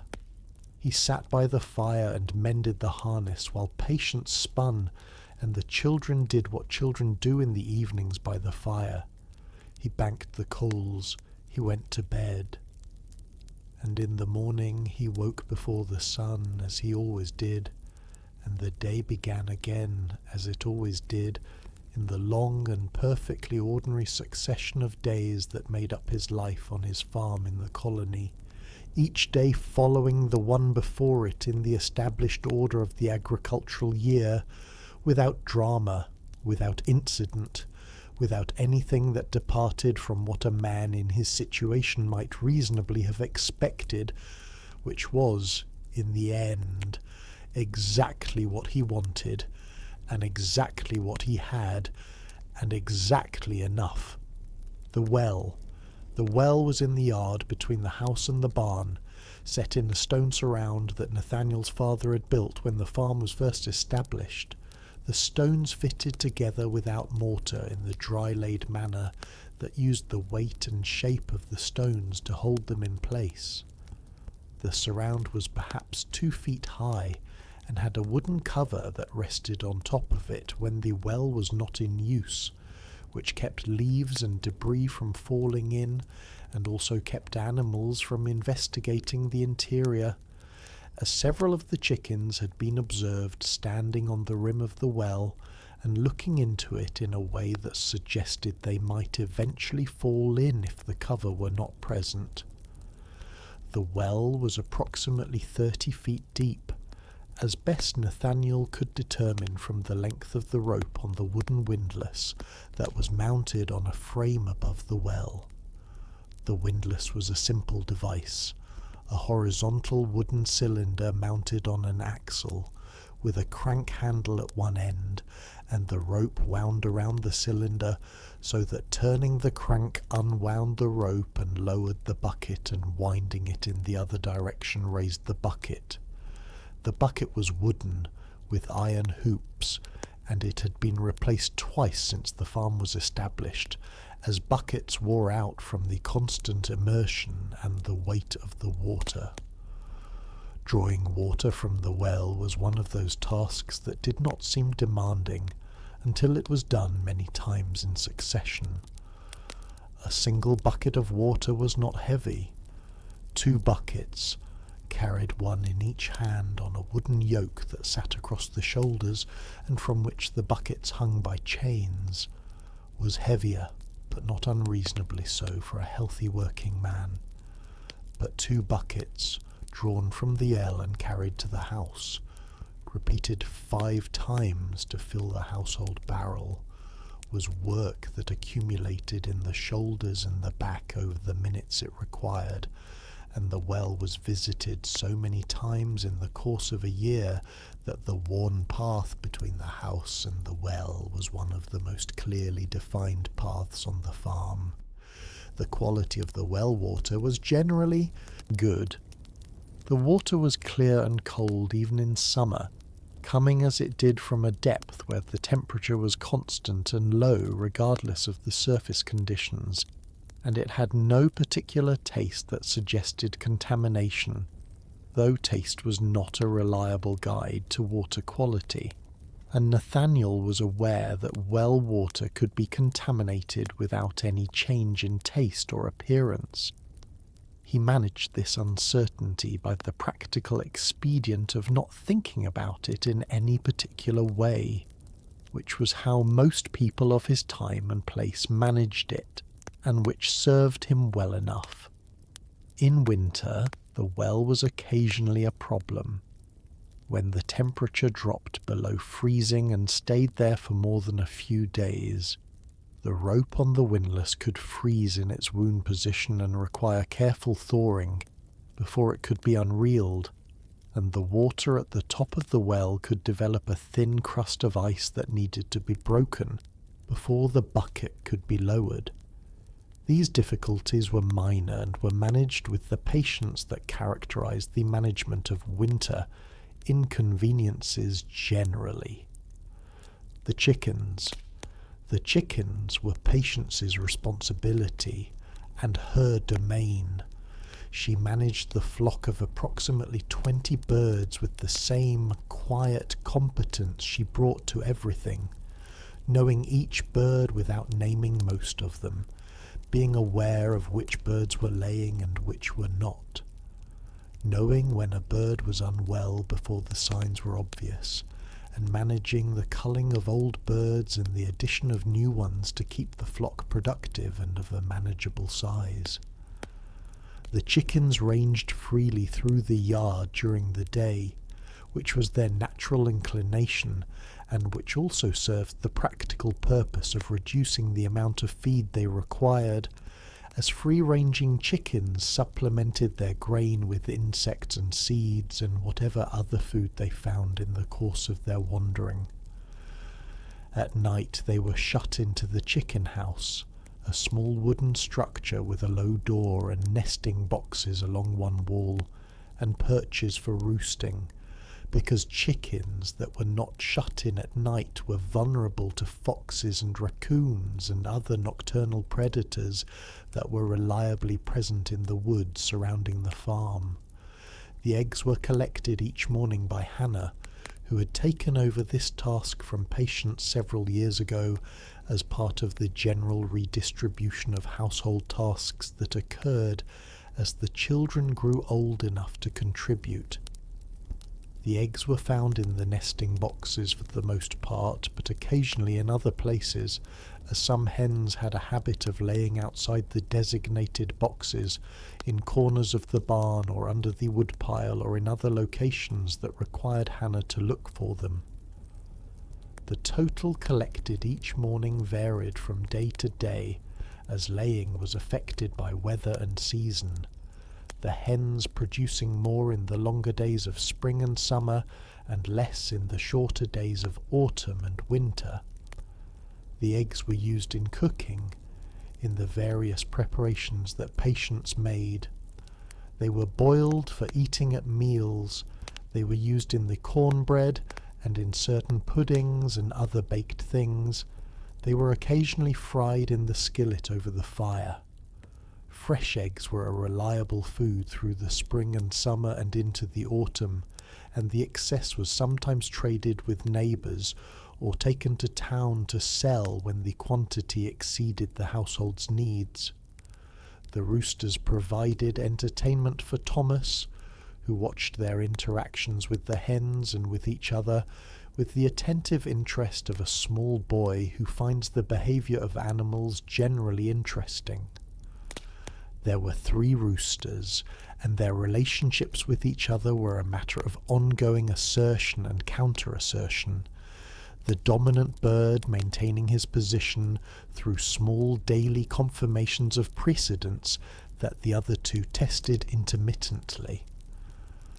This drama was entirely unremarkable by any adult standard, but was apparently sufficient to keep Thomas occupied for stretches of time that Patience found useful when she needed him to stay in the yard.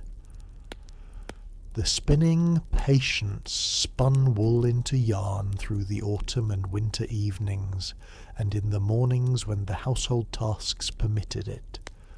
The spinning wheel stood in the corner of the main room when not in use, and was moved to the right of the hearth for spinning, where the firelight fell at the angle that made the work easiest to see. The wheel was a large wheel, the kind used for spinning wool, taller than Patience herself, with a single large driving wheel that was turned by hand, and that drove the spindle through a simple drive band of twisted cord. The technique of spinning on the large wheel required the spinner to walk backward and forward as she spun, drawing the fibre out with one hand while turning the wheel with the other, stepping back as the yarn was twisted and formed, then stepping forward to wind the completed yarn onto the spindle.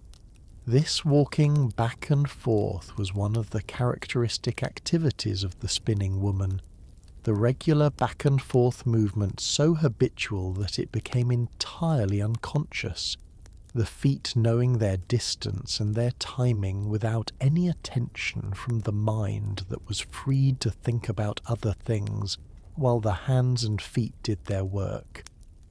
The wool that Patience spun was from the sheep on the farm. The annual sheep shearing done in late spring when the weather was reliably warm and the animals would not suffer from the loss of their fleece, produced a quantity of raw wool that needed to be cleaned and combed or carded before it was ready for spinning. The cleaning removed the lanolin and the dirt and the vegetable matter that was tangled in the raw fleece, and the combing or carding aligned the fibres in preparation for the drawing out that was the first step of spinning. These preparation tasks were shared between Patience and Hannah, and they occupied several days in the weeks after shearing, the raw fleece being gradually worked through into the clean, prepared fibre that was ready for the wheel. The yarn that resulted from Patience's spinning was used to weave cloth on the loom that stood in the room at the back of the house, the room that served as weaving room and storage room, and also as the place where Patience and the older children sometimes retreated for quieter work away from the activity of the main room. The loom was a large piece of equipment, occupying most of one wall of the room, and its operation required the setting up of the warp, which was the set of parallel threads that ran the length of the cloth, and the weaving of the weft, which was the yarn that passed back and forth through the warp on a shuttle to create the interlocked fabric. Weaving was slower than spinning. The production of a length of cloth sufficient for a shirt or a dress took days of steady work at the loom, the shuttle passing back and forth through the shed of the warp, the beater pushing each weft thread tight against the previous one, the cloth growing slowly from the front of the loom as the weaving progressed. But the result was cloth, real cloth, produced from the wool of sheep that grazed in the farm's meadows, processed through all the stages from fleece to fabric by the hands of the household, and this cloth was cut and sewn into the garments that the family wore, and the household linens that they used. The clothing of the household was thus partly of Patience's making, and partly purchased from the merchant in town when the household's own production was insufficient for the need. The balance between the two varied from year to year depending on how much time Patience had for spinning and weaving, and on how much the children grew and required new garments. Children who were growing fast outgrew their clothes before the clothes wore out, and the fabric of too small garments was often remade into smaller items for the younger children rather than discarded, as the fabric had value and its use was extended by remaking when possible. The medicine's Patience kept a collection of dried herbs and a knowledge of their uses that served as the household's primary medical resource. This was not unusual. In the rural communities of the colonial period, the distance from any trained physician was such that the practical medical care of a family fell primarily to the woman of the household, and the body of knowledge about herbal remedies and practical treatments that was passed from one generation to the next through the observation and instruction of mothers and grandmothers constituted the medical system available to most ordinary families. Patience's herb knowledge had come from her own mother and from an elderly woman in the community who had been known for her medical skill, and from whom Patience had learned a number of specific preparations and their applications before the woman died. The knowledge was practical and specific. Which herb was used, for which complaint, how it was prepared, how much was given, and what the signs were that the treatment was or was not working. There was some theory attached to this knowledge, in the form of the humoral ideas that still permeated medical thinking in this period. But the practice was primarily empirical, based on observation of what worked and what did not across many years and many patients. The most commonly needed medical interventions on the farm were those for minor injuries. Cuts and burns and bruises and sprains that were the ordinary results of physical work in and around a farm. Cuts were cleaned with a preparation that Patience made from certain herbs with astringent properties which reduced bleeding and reduced the chance of infection. Burns were treated with a preparation of bruised plantain leaves, which was a plant that grew abundantly in the yard and which had a cooling, soothing effect on minor burns. Sprains were bound tightly with cloth strips and rested. For illnesses, the various fevers and colds and digestive complaints that came through the household at intervals, particularly in autumn and winter, were treated with preparations of various herbs given as teas or poultices. Honey was mixed into some of these preparations when it was available, for both its sweetening effect and its properties as a preservative of the preparations that were made in advance. Some complaints were treated by the adjustment of diet, the sick person being given lighter and more easily digestible food and more liquid, which was practical advice that Patience had learned was effective regardless of the theoretical explanation given for its effectiveness. The more serious illnesses, those that Patience judged to be beyond the scope of what she could treat, required the journey to find a physician, of whom there were one or two in the larger town some miles away. These journeys were undertaken when necessary and were not common, but they were not unknown, and the decision about when a complaint had crossed the threshold from something treatable at home to something requiring professional attention was one that Patience made with the quiet judgment of someone who had developed that judgment through many years of practice. The Sabbath Sunday was different from the other days of the week. This difference was formal and deliberate, the result of both religious belief and community expectation, and it shaped the character of the day in ways that were distinct from the character of every other day. The primary formal observation of the Sabbath was attendance at the meeting house in the village, which required the family to prepare on Saturday evening and to leave the farm on Sunday morning in sufficient time to arrive for the service.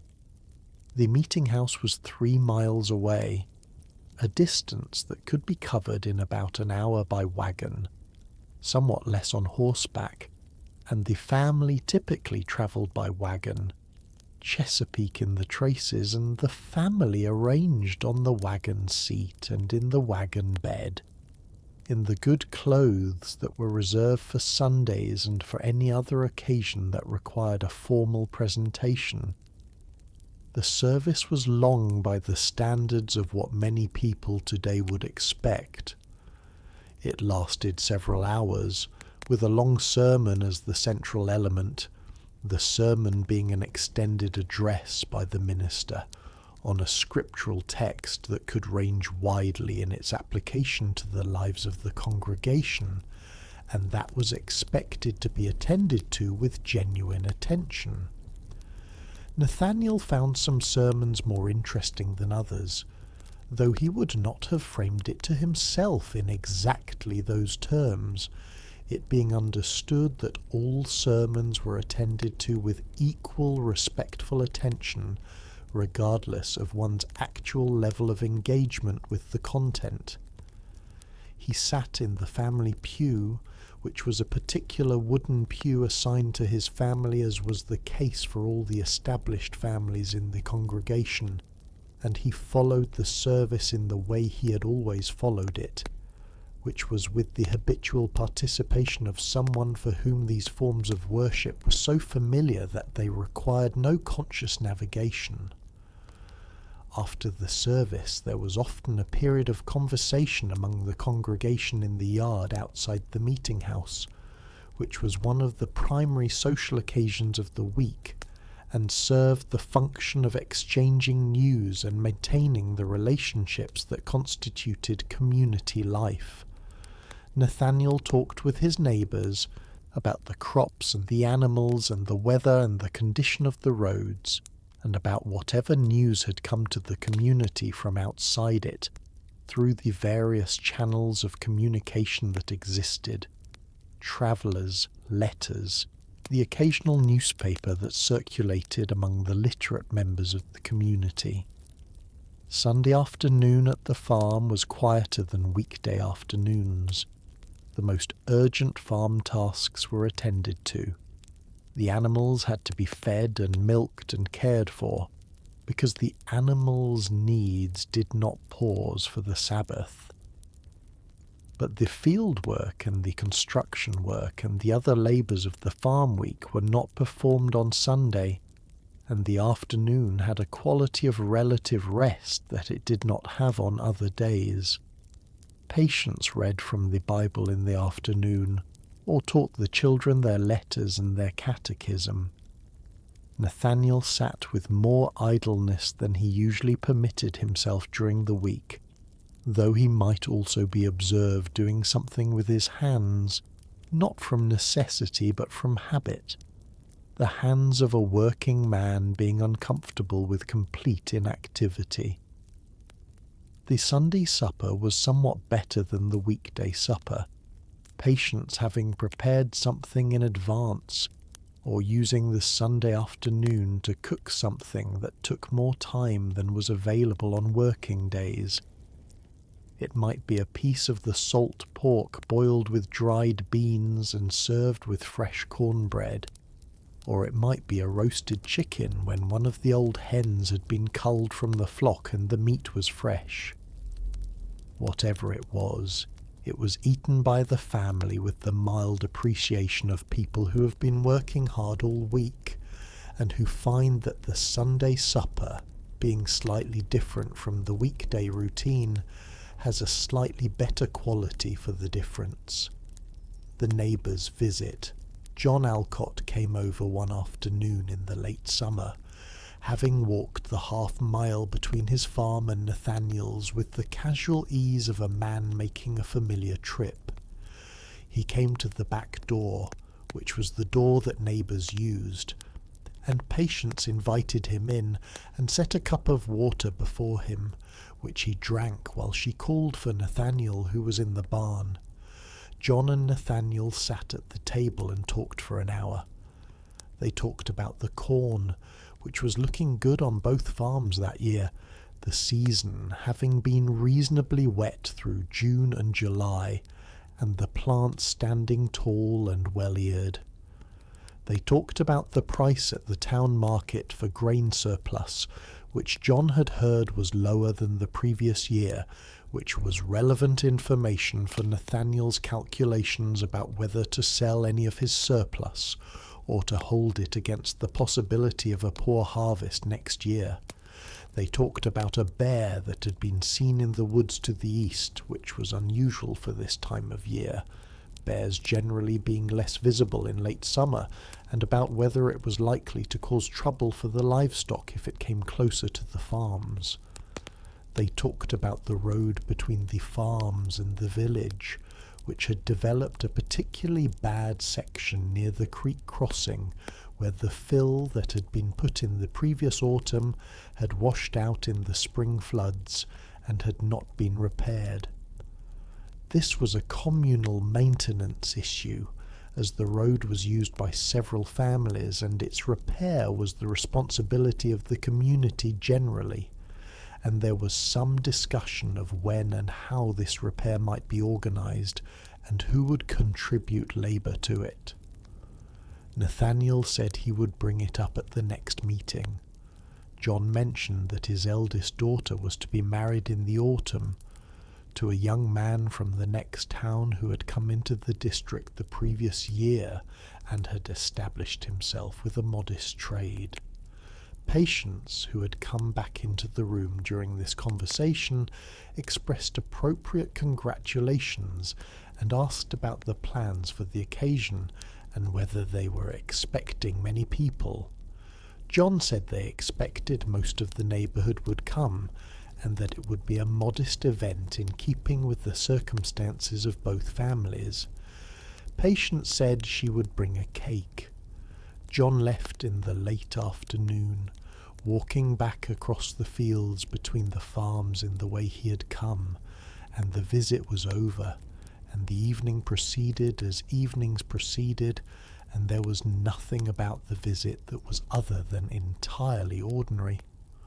The trip to town. In the 3rd week of October, Nathaniel drove the wagon to town. He left the farm at first light, Chesapeake pulling the wagon at the brisk pace that a horse maintains at the beginning of a journey when the day is cool and the load is not yet heavy. The road to town ran south and then east, passing through several other farms and through a small settlement of a dozen houses that clustered around a sawmill on a creek, and then through a section of wooded road where the trees were in full autumn colour, the maples red and orange and the oaks more brown than yellow, and the birches the pale, clear yellow that was their characteristic autumn colour. He reached the town in the middle of the morning and went first to the merchant's store, where he conducted the purchases he had planned. The nails were the most bulky purchase, a quantity sufficient for the building work he intended to do before winter, which would be used for repairs to the barn and the construction of a new section of fence. The salt was the heaviest purchase, a quantity that would replenish the salt barrel and provide enough for the year's needs. The linen that Patience had requested was found in a bolt of suitable quality at a price that Nathaniel considered fair, and he purchased the length she had specified. He also sold the goods he had brought, the butter, which was well made and for which he received a fair price, the wool from the autumn clip of the sheep, and 2 deer hides that he had cured from the hunting he did in the autumn, which were purchased by the shoemaker for the making of leather goods. The total of the sales, subtracted from the total of the purchases, left him with a modest positive result, which was the ordinary outcome of these town trips and which he noted in the small account book he kept for this purpose, with the same brief notation he made for all transactions. He ate his midday meal at the tavern, which was the social centre of the town as it was the social centre of most colonial towns, the place where information was exchanged and business conducted over food and drink. He ate a meal of roasted meat and bread, and drank a cup of cider, which was the seasonal drink of the autumn, when the cider press had recently been running, and fresh cider was available.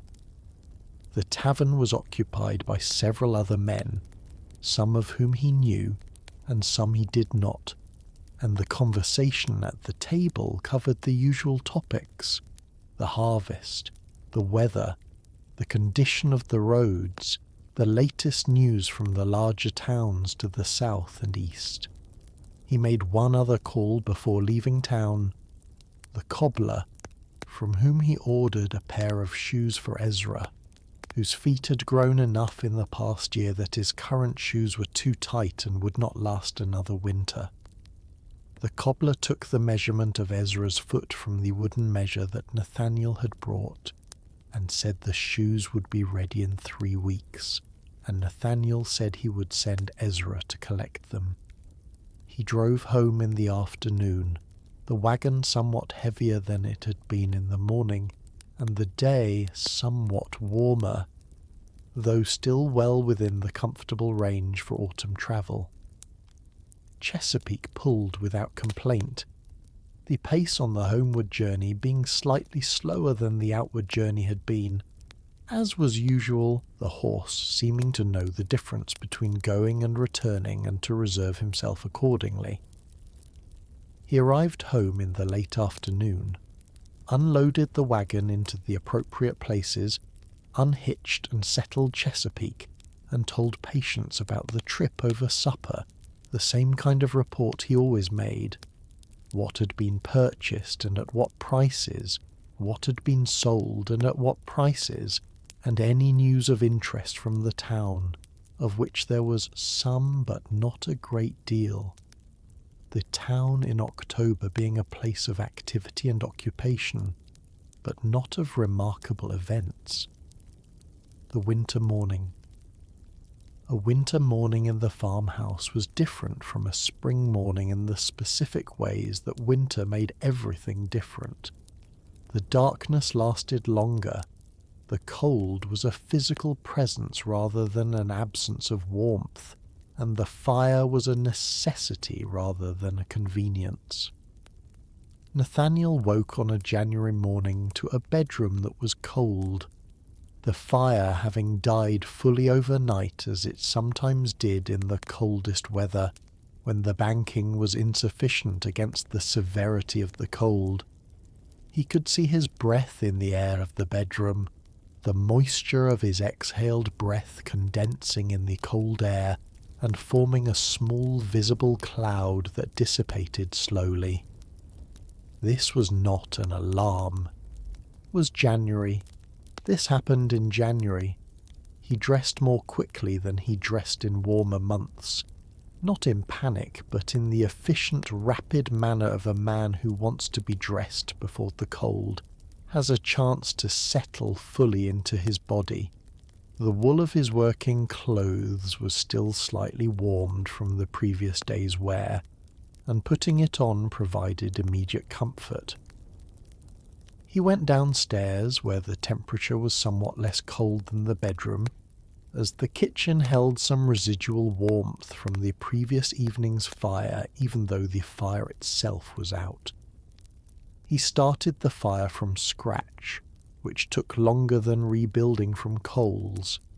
He used the flint and steel that he kept in a small wooden box on the mantel, striking sparks into a nest of the dry tinder that was stored in the same box, and blowing on the catching tinder until the small orange points of fire grew and spread, and then adding the kindling carefully, and building the fire up through its stages until there was something that produced real heat.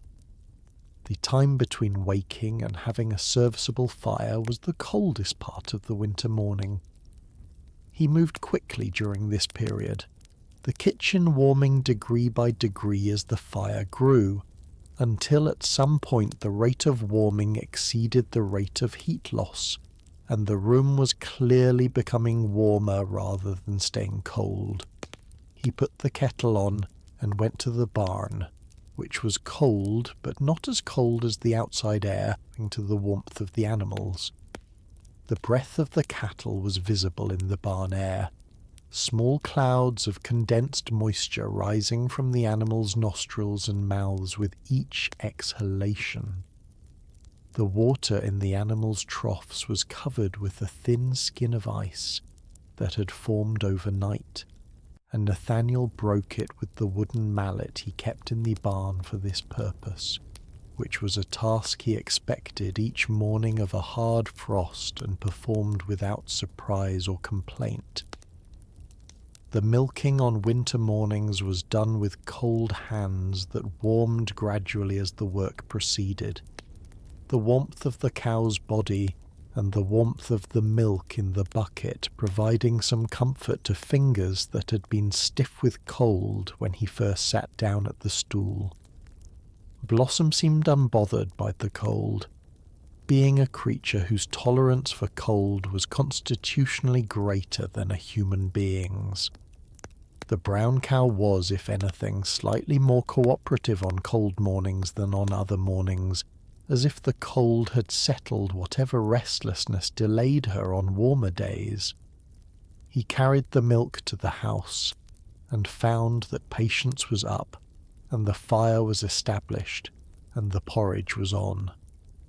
The children would come down in their own time, later in winter than in summer, the cold being a disincentive to leaving the ed that required direct parental intervention to overcome in the case of Thomas, and, less reliably, in the case of Ezra, who was 15 and whose relationship with early morning was somewhat more conflicted than it had been when he was younger. The porridge was hot and the kitchen was warming, and outside the winter morning was white with frost and entirely still. The trees along the western edge of the farm standing motionless against a sky that was the pale flat blue of a clear winter day.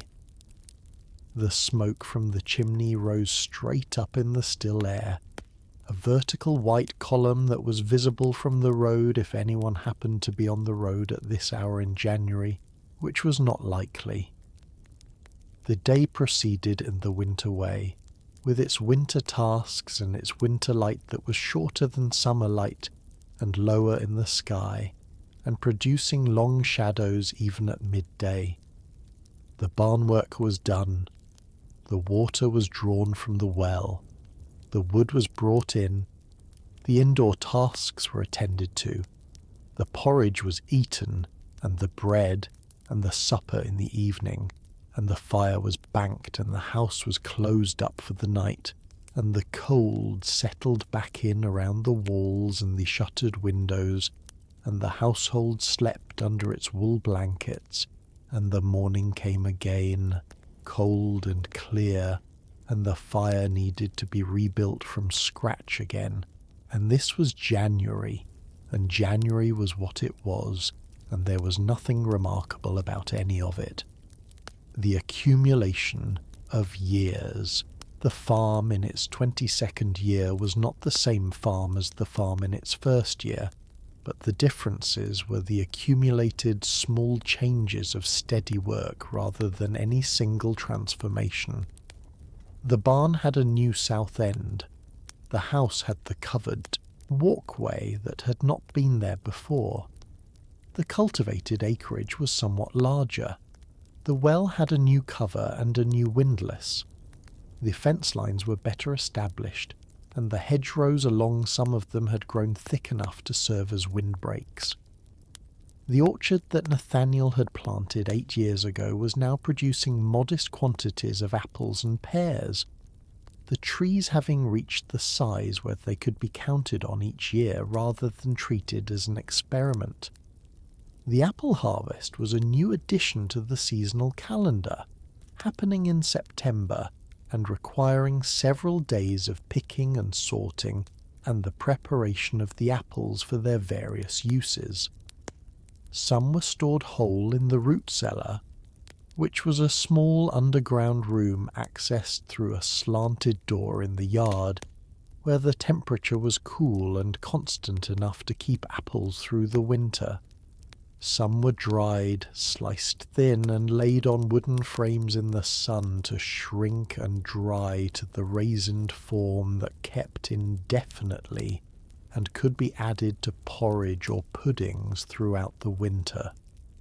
Some were pressed for cider, which was made in a small press that Nathaniel had built several years ago, the apples being crushed between wooden surfaces and the juice pressed out and collected in barrels, where it fermented into hard cider that was a welcome addition to the ale and the water that were the household's usual drinks.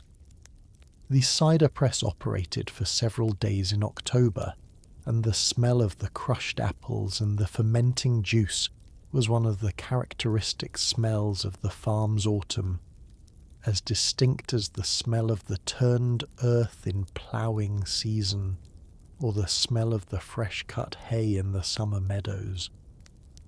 These seasonal smells were the olfactory calendar of the farm, marking the time as surely as the almanac on the wall of the main room, and they were as familiar to the household as the sounds of the stairs or the shape of the kitchen.